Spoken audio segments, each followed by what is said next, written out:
వెంకటాద్రిసమం స్థానం బ్రహ్మాండే నాస్తి కించన వెంకటేశ సమో దేవో న భూతో న భవిష్యతి. హృదయ కమల మధ్యే రాజితం నిర్వికల్పం సదసదఖిల భేదాతీతం ఏకస్వరూపం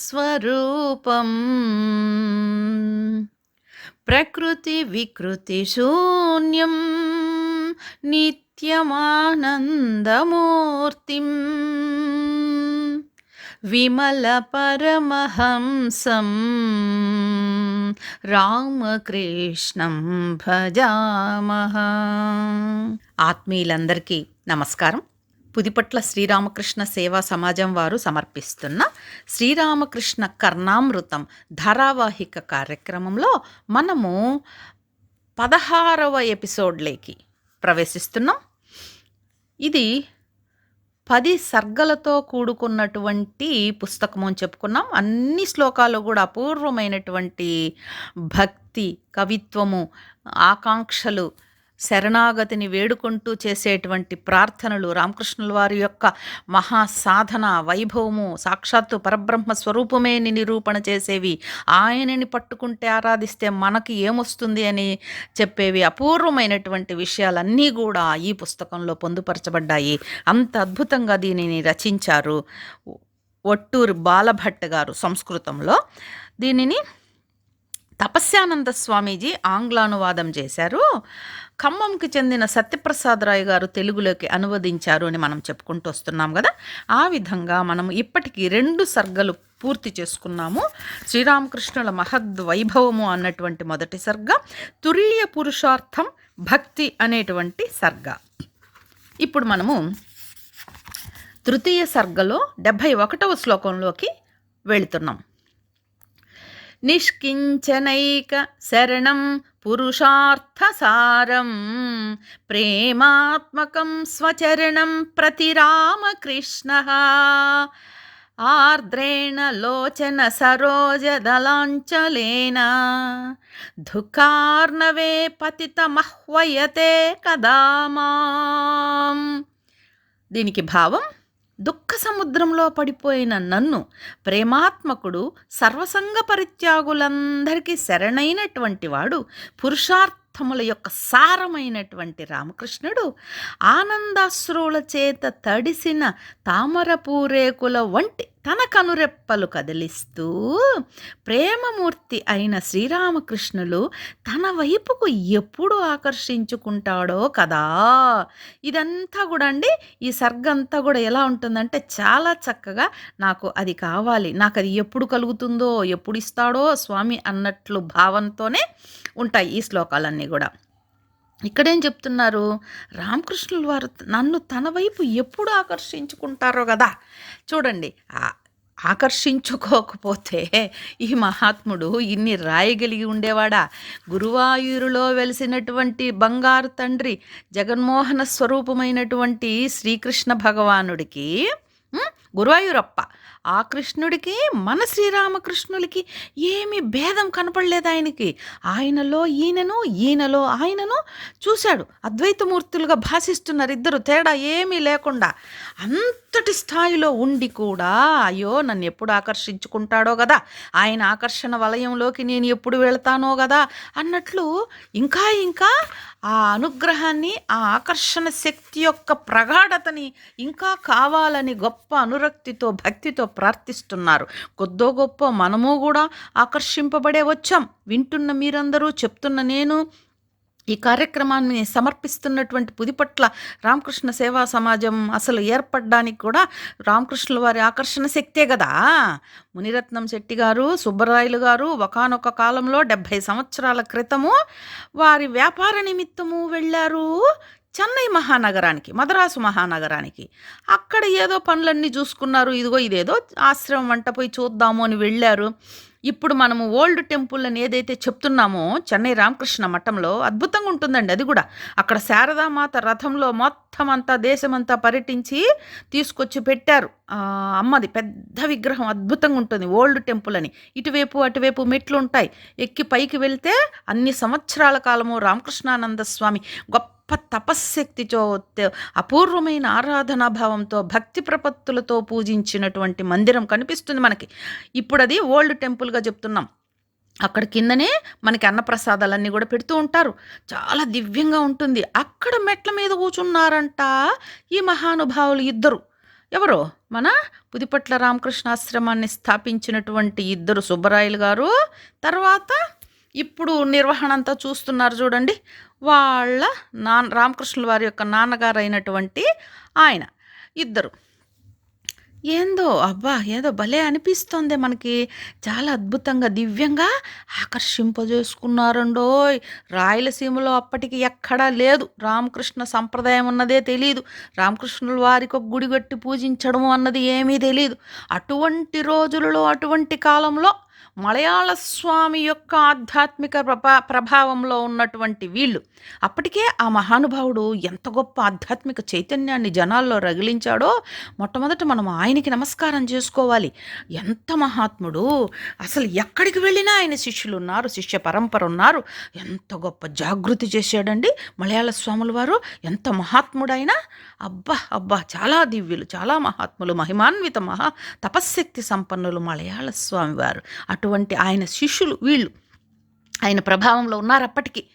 వీళ్ళని రామకృష్ణుల వారు ఆకర్షించేసుకున్నారు. ఇంకేముంది, వచ్చారు ఒక చిన్న దీంట్లో పెట్టుకున్నారు. అప్పటి ఎవరైనా గడ్డం ఆయన పిచ్చాయనలాగా ఉన్నాడు, ఎవరు ఆయన భార్య. స్వామి వివేకానంద అంటే జగద్విదితుడు ఆయన అప్పటికే. అలాగా ఏర్పడింది పుదిపట్ల శ్రీరామకృష్ణ సేవా సమాజం.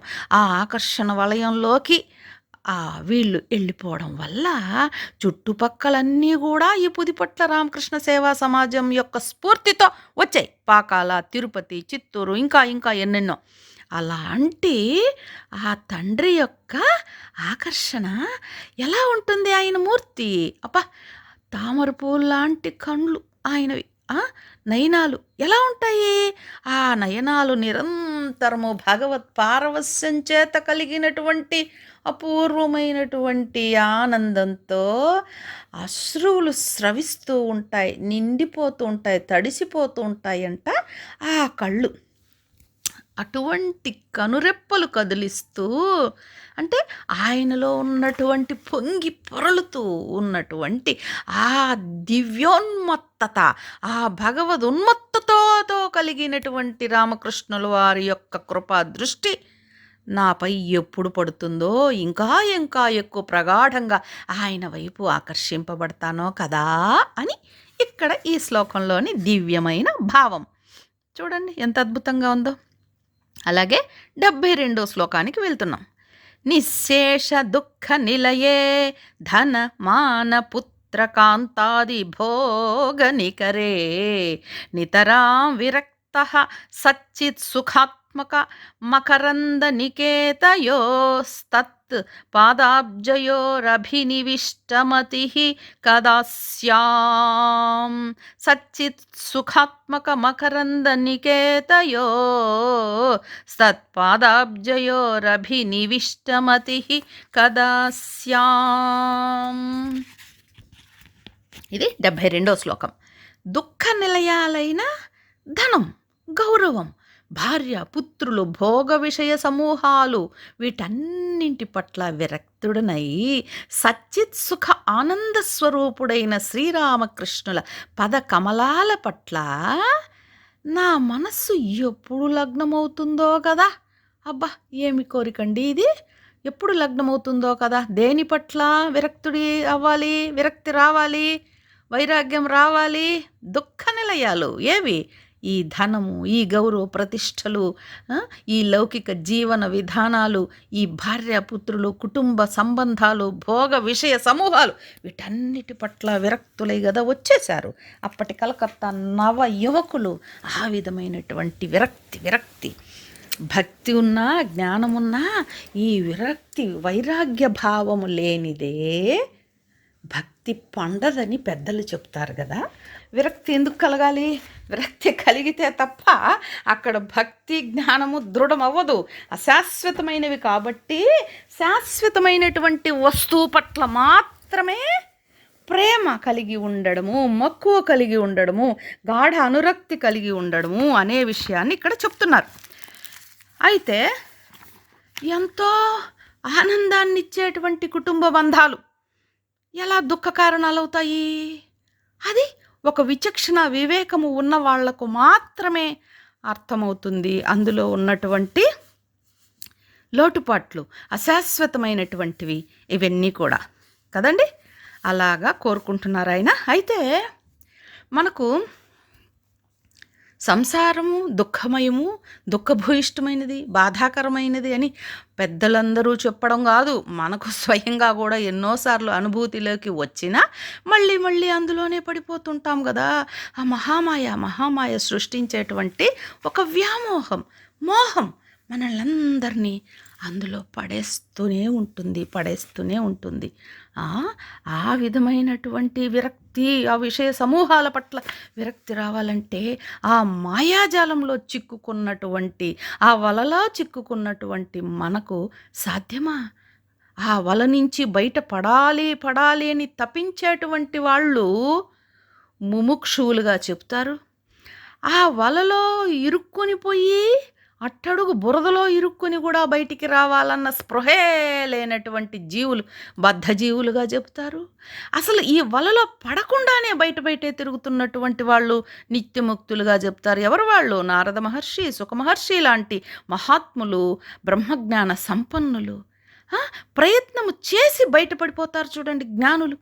అలాగా ఇన్ని రకాలుగా చెప్తున్నారు ఈ మాయ వలలో చిక్కుకున్నటువంటి జీవులని, చేపలని. అలా ఉంది విషయం. ఇదే విషయాన్ని అద్భుతంగా చెప్తారు బ్రహ్మశ్రీ సామవేదం షణ్ముఖ శర్మ గారు, మహాత్ములు. వారి శివపదం అన్న ఒక చక్కటి కీర్తనలో చెప్తారు చూడండి. మాయవల విసరితివి మహిమగల జాలరీ, పాయగా లేక ఇక బద్ధులమ్మైతిమి. మాయవల విసరితివి మహిమగల జాలరీ, పాయగా లేక ఇక బద్ధులమ్మైతిమి.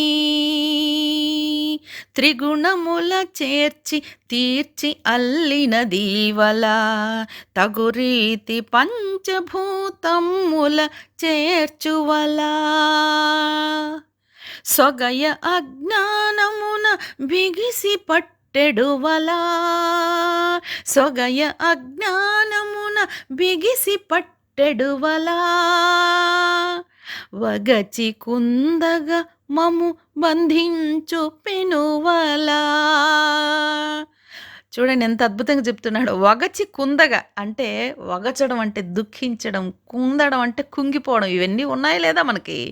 వగచి కుందగా మము బంధించు పెనువలా, మాయవల విసరితివి మహిమగల జాలరీ, పాయగా లేక ఇక బద్ధులమ్మైతిమి. నీ చేతిలోనిది నీవు విసరిన వల, మా చేతలను మార్చి తీర్చగలదీవలా. నీ చేతిలోనిది నీవు విసరిన వల, మా చేతలను మార్చి తీర్చగలదీవలా. ప్రాచీన గురు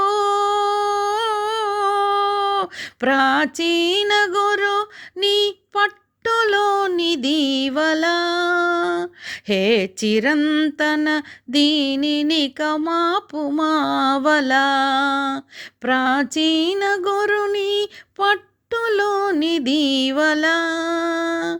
హే చిరంతన దీనిని కమాపు మావలా. అద్భుతమైనటువంటి అర్థంతో ఉంటుందండి. ప్రాచీన గురువు అంతే కదా, అందరికీ మొదటి గురువు, ఆది గురువు, జగద్గురువు ఆయన తండ్రి, శివుడు కావచ్చు, విష్ణువు కావచ్చు. ఆయన చేతిలోనిది కదా మాయ వల విసరితే మహిమగల జాలరి కదా ఆయన.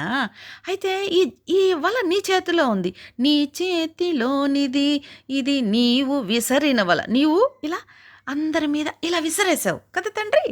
అయితే నీ పట్టులో ఉన్న ఈ వలని ప్రాచీన గురు హే హే చిరంతన దీనినిక మాపు ఆపు, ఈ వల్ల మా పైన వేయడము ఆపు, లేదా నన్ను ఇందులోంచి బయటపడేయి.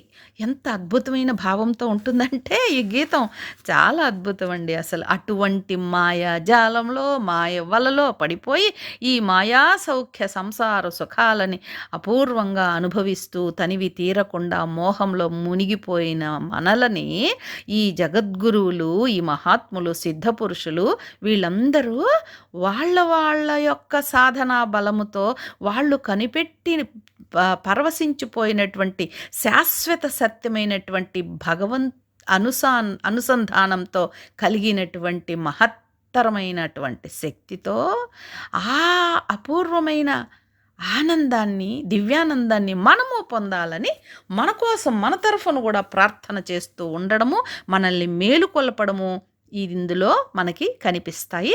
అటువంటి దివ్యమైన భావాన్ని మనం ఇక్కడ చూస్తాం. అయితే ఇంకొక అద్భుతమైన విషయం ఏమంటే, ఈ సంసారం ఇంత మాయ కలిగి ఉందా, ఇంత మనల్ని ముంచేస్తోందా భగవంతుడా అంటే అవుననే చెప్తున్నారు ముకుందమాల రచించినటువంటి కులశేఖరాళ్వారులు. కేరళ చక్రవర్తి, మహాచక్రవర్తి అయిన మహాభక్తుడు, విష్ణుభక్తుడు, ఆయన రాసినటువంటి ముకుందమాల కూడా మనము పుదిపట్ల రామకృష్ణ సేవా సమాజం వారు అందులోని అన్ని శ్లోకాలని ఒక గొప్ప ధారావాహికగా చేసి ఉన్నారు. ఎపిసోడ్లన్నీ కూడా ఎవరైనా కూడా చూడవచ్చు. అందులో ఆయన ఏం చెప్తున్నారో చూడండి. తృష్ణతో ఏ మదన పవనోద్ధూత మోహోర్మిము మాలే దారావర్తే తనయ సహజగ్రాహ సంఘాకులేచ సంసారాఖ్యే మహతి జలధౌ మజ్జతాం వస్త్రిధామన్ పాదాంభోజే వరద భవతో భక్తినావం ప్రయచ్చ పాదాంభోజే వరద భవతో భక్తినావం ప్రయచ్చ. స్వామి త్రిధాముడా, వరదా తండ్రి, తృష్ణ అనేటువంటి ఉదకం అంటే నీరు కలది, మన్మధుడు అనేటువంటి గాలి చేత ఎగురు కొట్టబడిన మోహములు అనేటువంటి అలల వరుస. ఇదొక సముద్రం, ఇందులో అలలున్నాయి. అవి ఏవేవి అనేది ఎంత అద్భుతంగా నిర్వచిస్తున్నారో చూడండి. ఆ నీరు ఏమిటి? తృష్ణ, తనివి తీరనటువంటి కోరికలకే తృష్ణ అని పేరు. అందులో ఉన్న నీరంతా కూడా తనివి తీరలేదు, ఆ తృష్ణతో కూడుకున్నది. ఆ నీరన్నదే తృష్ణ. మన్మధుడు అనే గాలి చేత ఎగరగొట్టబడ్డ మోహములు అనేటువంటి అలలు, ఒకటి పోతే ఒకటి వరుసగా వస్తూనే ఉంటుంది. ఈ మోహం అనేటువంటి అలలు ఏమిటి? మన శారీరకమైనటువంటి ఆ సౌందర్యం మీద, ఆరోగ్యం మీద, దృఢత్వం మీద, శాశ్వతంగా ఉండాలి అనేటువంటి పిచ్చ కోరిక మీద, బాగుండాలి అనేటువంటి శరీరమే మనము అనేటువంటి ఒక మోహము, దాని ద్వారా ఏర్పరచుకున్నటువంటి బంధాల పట్ల మోహము వస్తోంది చూడండి.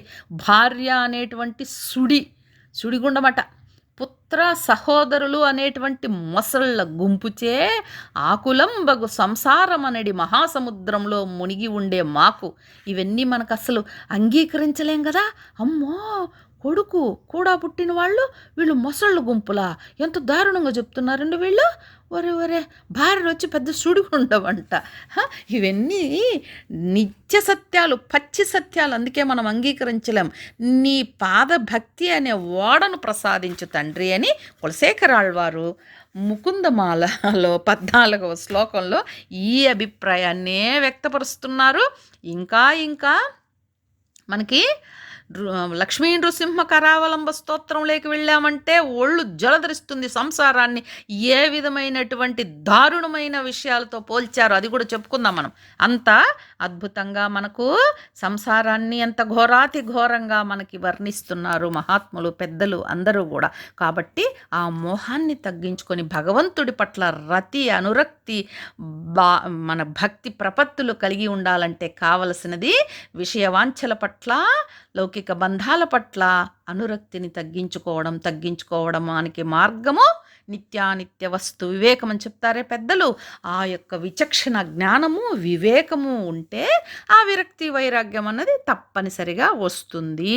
కాబట్టి ఈ శ్లోకంలో చెప్పినటువంటి భావన చాలా బరువైనది, లోతైనది, గంభీరమైనది, అంత అద్భుతంగా ఉంది. ఇక తర్వాత 73వ శ్లోకానికి వెళ్తున్నాం. ఉద్రిక్త నిష్కపట భక్తి రసార్ద్ర చిత్త శస్వన్నిరర్గళ కళ ప్రవణయాశ్రునేత్ర ఆనంద రోమ పులకంచిత సర్వగాత్ర శ్రీరామకృష్ణ చరణం కలయే కదాను. ఆనందరోమ పులకాంచిత సర్వగాత్ర శ్రీరామకృష్ణ చరణం కలయే కదాను. ఉత్కంఠమైన నిష్కపట భక్తి రసామృతంలో తడిసి ఉప్పొంగిన చిత్తంతో నిరంతరం ప్రేమానంద అశ్రువులు వర్షించే నేత్రాలతో ఆనంద రోమ పులకాంకిత శరీరంతో శ్రీరామకృష్ణుల చరణములను ధ్యానించు సుదినము ఎన్నడో కదా. శ్రీరామకృష్ణుల చరణాలని ధ్యానించాలి, నిజమే. ఆయన గుణవైభవాన్ని, లీలావైభవాన్ని, చరిత్రని, నామజపాన్ని చెయ్యాలి. చేస్తాం మనం కూడా, ఎందుకు చేయము? కానీ ఎలా ఉండాలి చేసేటప్పుడు అనేది, మన మనస్థితి ఎట్లుండాలి అనేది అద్భుతంగా చెప్తున్నారు. ఉత్కంఠమైన నిష్కపట భక్తి రసామృతంలో తడిసి ఉప్పొంగిన చిత్తం అంటండి. అబ్బో, ఇది కదా మనం నేర్చుకోవాల్సింది, సాధించవలసింది, సిద్ధి పొందాల్సింది. ఆ నిష్కపటమైనటువంటి భక్తి రసామృతం మన హృదయంలో, బుద్ధిలో భాషించిందనుకోండి, ఉప్పొంగిపోతాం. అటువంటి భక్తి రసామృతంలో తడిసి ఉప్పొంగిన చిత్తంతో చరణాలని ధ్యానించాలి. అటువంటి సుదినము. అంతేకాదు, నిరంతరం ప్రేమానంద అశ్రువులు వర్షించే నేత్రాలతో, ఆనంద రోమ పులకాంకిత శరీరంతో. అయ్యే పనేనా? సాధ్యమయ్యే పనేనా? ఏ కొంచెం సాధనలో ఉన్న మళ్ళీ లౌకికమైన వ్యవహారాలు, విషయాలు, ఏవేవో పనులు అన్నీ వచ్చి చుట్టుముట్టి మనల్ని అతలాకుతలం చేసేస్తూ ఉంటాయి. ఇంతటి గొప్ప స్థాయికి మనము వెళ్ళగలమా? వెళ్ళి తీరాలి. అదే సాధన. ఆ సాధనల మార్గంలో మనకి సహకరించడానికి, మనకి ఇంతటి గొప్ప స్థితిలోకి వెళ్ళేటువంటి పరిస్థితులన్నీ రావడానికే మనము ఇవన్నీ చెప్పుకుంటున్నాం కదా ఆత్మీయులారా. ఆ స్థితి మనకి ప్రసాదించమని గురుదేవులని వేడుకుందాం. ఇవన్నీ సాత్విక భక్తి యొక్క లక్షణాలు. సాత్విక భక్తి ఉన్నప్పుడు శరీరంలో జరిగేటువంటి అపూర్వమైనటువంటి మార్పులు ఇవన్నీ కూడా. అలాగా మనము ఇప్పుడు 74వ శ్లోకానికి వెళ్తున్నాం. చిత్తే ధృతిర్నయనయో సలిల ప్రవాహో నిశేష రోమ వివరేషు నితాంత హర్షః దేహాది సర్వ విషయాంతర విస్మృతిశ్చ శ్రీరామకృష్ణ చరణ స్మరణే కదాస్యుః. ఏమిటి దీని భావం? దేహాది సర్వ విషయాంతర విస్మృతిశ్చ శ్రీరామకృష్ణ చరణ స్మరణే కదాస్యుః. ఏమిటయ్యా? శ్రీరామకృష్ణుని స్మరణతో నా చిత్తం కరిగిపోయి కన్నుల వెంట ఆనందాశ్రువులు ప్రవహించి హర్షంతో దేహమంతా పులకాంకితమై దేహ స్పృహను, ఇంద్రియ విష స్పృహను కూడా కోల్పోయే సుదినమెన్నడో కదా. ఇది దీని బాగా నిరంతరం ధారణలో పెట్టుకుంటే మనకు కదండి ఎంత. ఈ 2 శ్లోకాల్లో ఇంచుమించు ఒకే విధమైనటువంటి ఆకాంక్షను వెలిపిస్తున్నారు. ఏమిటి? సర్గ యొక్క శీర్షిక హెడ్డింగ్ సాధకుడి ఆకాంక్షలు. ఈ విధమైన ఆకాంక్ష మనకుందా? మనం కూడా వంట పట్టించుకుందాం ఈ ఆకాంక్షని. ఏమిటి ఆకాంక్ష? శ్రీరామకృష్ణుల వారి స్మరణతో నా చిత్తం కరిగి కన్నుల వెంట ఆనందాశ్రువులు ప్రవహించాలి. హర్షంతో దేహమంతా పులకాంకితమై దేహస్పృహ, ఇంద్రియ విషయ స్పృహ కూడా కోల్పోవాలంట. బా, ఇంత గొప్ప స్థాయి అండి! అంతకు మించినటువంటి ఇదే సమాధి స్థితి అంటే. ఇదే సమాధి స్థితి అంటే ఇంకింతకు మించి ఏముంటుంది? అది ఒక గొప్ప కోరిక కోరుకుంటున్నారు, మనము కోరుకుందాం. ఇక 75వ శ్లోకానికి, ఆఘ్రాత చంద్రమణిసూను పదాబ్జగంధ తత్స్పర్శ వేగ శిథిలీకృత కర్మబంధ తత్ప్రేమ సార ఘనిపాన మహామదాంధ కృచ్చార్జితేన సుకృతేన కదా భవేయం. తత్ప్రేమ సార ఘనిపాన మహామదాంధ కృచ్చార్జితేన సుకృతేన కదా భవేయం. మనము అందరం కూడా మన తల్లిదండ్రులు చేసిన సత్కర్మలో మనం ఎన్నో జన్మల నుంచి సంపాదించుకున్న పుణ్యాల ఫలంగా చంద్రమణి తనయుడి పద సరోజ పరిమళం ఆఘ్రాణించి ఆ స్పర్శచే నా కర్మబంధాలన్నీ శిథిలం కాగా ఆ ప్రేమ మకరందం తాగి మత్తుడినయ్యే శుభదినం ఎన్నడో కదా. నిజమే కదూ. ఎంత పుణ్యాల యొక్క ప్రోవు అంటే అన్నీ పోది చేసుకొని ఒక చోట కుప్పలాగా పెట్టుకుంటే మనకి రామకృష్ణుల వారి మీద భక్తి కలుగుతుంది. ఆయనంటే ఏమిటో తెలుసుకోగలుగుతాము. శుద్ధానంద స్వామి అంటారు ఒక చోట, అంటే శుద్ధానంద స్వామి చెప్పడము స్వామీజీ చెప్తున్నారంట ఒకానొక సందర్భంలో. ఏం చెప్తారంటే, ఆయనే శ్రీరాముడు, ఆయనే శ్రీకృష్ణుడు అన్నది కొంచెం చింతన చేసి చూడండి. సరే, అది కొంచెం మీకు తార్కికంగా అది అహేతుకంగా తార్కికంగా ఒకవేళ అది అసమంజసం అని అనుకోనే కూడా చేసుకోండి. రామకృష్ణుల వారి గురించి ఏమిటి, ఈయన చేసిన సాధనలు, ఆయన చరిత్ర ఏంది, అసలు ఆయన దివ్య పారవస్య స్థితులు ఏంటి అనేది ఆయన గురించి ఆలోచించండి. ఆయన ఆలోచనలో ఆయన గురించి తెలుసుకుంటూ, చదువుకుంటూ, నేర్చుకుంటూ మునిగిపోండి. అబ్బా, అప్పుడు ఏం ఆనందం దొరుకుతుందో తెలుసా అండి. ఆ చింతనలో మీరు పరవశించిపోతారు, పులకించిపోతారు. అబ్బబ్బబ్బా, రోమ రోమమునా పులకితుడయ్యే అని సుందరకాండలో చెప్తారే ఎంఎస్ రామారావు గారు. అట్లా రోమంలో మనము రామకృష్ణుల వారి గురించి విన్నా, తెలుసుకున్న, మనసు ఆయన పట్ల సమర్పణ చేసిన పులకించిపోతామండి. అబ్బా, అంతటి పుణ్యాలన్నీ మనకి రాశీభూతమైతే మనం చేసుకున్న పుణ్యాలు అట్లాగా వారి స్మరణలో మనము పులకించిపోయేటువంటి భాగ్యము కలుగుతుంది. ఇది అందరికీ దొరకని, లభ్యము కాని, ఏ మాత్రము మనసు కుదరనటువంటి విషయం, బుద్ధి పుట్టనటువంటి విషయం కేవలం మనకు రామకృష్ణుల వారి భక్తులకు మాత్రమే లభ్యమయ్యేటువంటి అద్భుతమైనటువంటి స్థితి ఇది. మనం ధన్యులం, మన జన్మధన్యం, మన తల్లిదండ్రుల యొక్క జన్మలు ధన్యం. అంత గొప్ప విషయం ఇక్కడ చెప్తున్నారు. ఆ స్పర్శచే నా కర్మబంధాలన్నీ శిథిలం కాగా ఆ ప్రేమ మకరందం తాగి మత్తుడినయ్యే శుభదినం ఎప్పుడో కదా. ఆ స్పర్శచే అంటే ఇప్పుడుకున్నారా ఆయన మనల్ని స్పృశించడానికి? భౌతికంగా లేకపోవచ్చు, కానీ మనం ఒక్క అడుగు వేస్తే ఆయన 10 అడుగులు మన వైపు వేస్తారని ఆయన చెప్పాడు కదా. గురువాక్యాల పట్ల, శాస్త్రవాక్యాల పట్ల అచంచలమైన దృఢ విశ్వాసం కలిగి ఉండడమే కదా శ్రద్ధ అంటే, భక్తి అంటే కదా. అటువంటి శ్రద్ధ మనకి కలిగి ఉన్నప్పుడు ఆ స్పర్శ, ఆయన అనుగ్రహం మన కర్మబంధాలన్నింటినీ శిథిలం చేస్తుంది. ఆ ప్రేమ మకరందం తాగి మనము మత్తులమైపోయి ఆ శుభదినాలకి మనము చేరువలోనే ఉన్నాము ఆత్మీయులారా. అంత దివ్యమైనటువంటి అర్థాన్ని మనకు ఈ శ్లోకంలో చూపిస్తున్నారు. తర్వాతది కూడా అద్భుతం. అసలు ఇందులో అన్నీ కూడా ఇలాగే ఉన్నాయండి ఈ శ్లోకాలు. సాధకుడి ఆకాంక్షలో ఉన్నటువంటి ఈ యొక్క సర్గలో, తృతీయ సర్గలో అన్ని శ్లోకాలు అద్భుతంగా ఉన్నాయి ఆత్మీయులారా. ఈ విధమైనటువంటి దివ్యమైన అనుభూతిని, ఆనందాన్ని మనకి ప్రసాదించమని మూర్తిత్రయాన్ని వేడుకుందాం. జై శ్రీరామకృష్ణ, జై శారదామాత, జై స్వామి వివేకానంద.